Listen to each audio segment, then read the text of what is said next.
So the Great War, or World War I, begins in 1914. In the United States, most of the population, and in Oklahoma it's the case too, is ambivalent about whether we should enter the war. And the United States doesn't enter the war until 1917. But beginning about 1915, 1916, our campus at Oklahoma Agricultural Mechanical College at the time begins preparations for dealing with the possible entry into the war. So we haven't entered, but what if we do? How are we going to be prepared for that?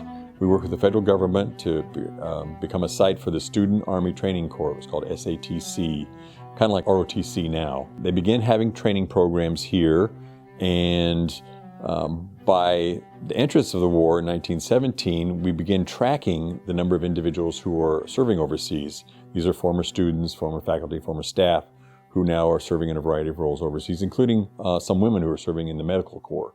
And so we're keeping a register of these names.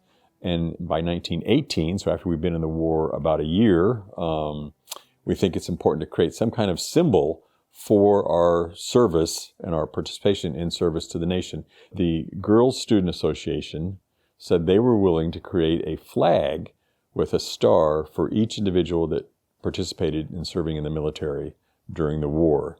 And they were willing to create this flag for the institution, which they did. And starting in 1918, 1919, they create a flag on their own with support, but they created on their own.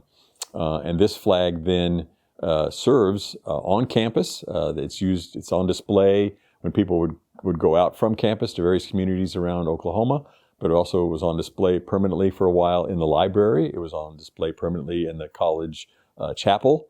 But then in 1923, the flag disappeared. We had in 1922, we had 4 presidents. There was a great deal of upheaval and challenges with the college. So when Bradford Knapp comes in 23, people mention the service flag. He says, let's get it out and show it, and they can't find it. So a second service flag is created. This was sponsored by the class of 1927 in association with the Alumni Association. They created an even larger flag with a second flag. It is used then to display on campus for events and across campus. But then it was also to be locked up in a safe in the president's office whenever it wasn't being utilized. This flag also disappeared. Who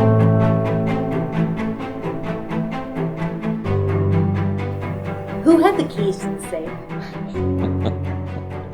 I have no idea who had the keys to the safe in the president's office. My thinking is, though, it was probably in a container that they could remove from the safe. And someone had checked out the flag to take it someplace, and it just didn't get checked back in. We have been unable to locate any police reports, if one was even filed, for the missing property. We know so little about the attempts to find the second flag that we are left with more questions than answers.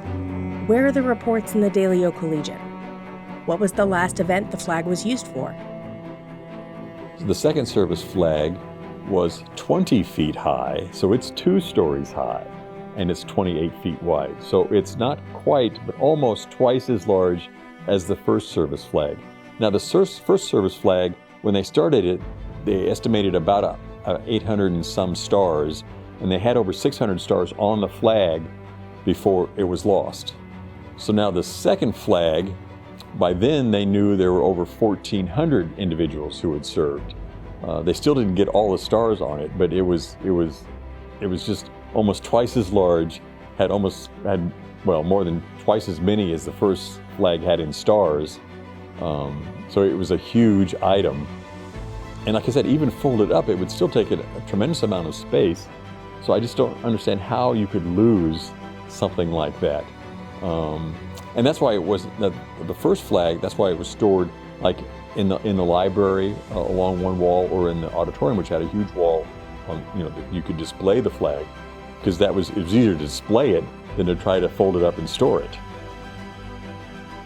Searching through the Daily Oak-Collegian archives, the last article that we found so far mentioning the 1927 flag was in 1932, when the author calls for the flag to be presented at events more often.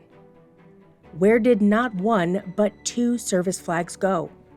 If anyone knows where either one of the OAMC service flags created for a memorial to those who served in World War I, the Great War. If anyone has any idea where these flags might be, we would first of all love to know where they are, and secondly, we would love to have them back.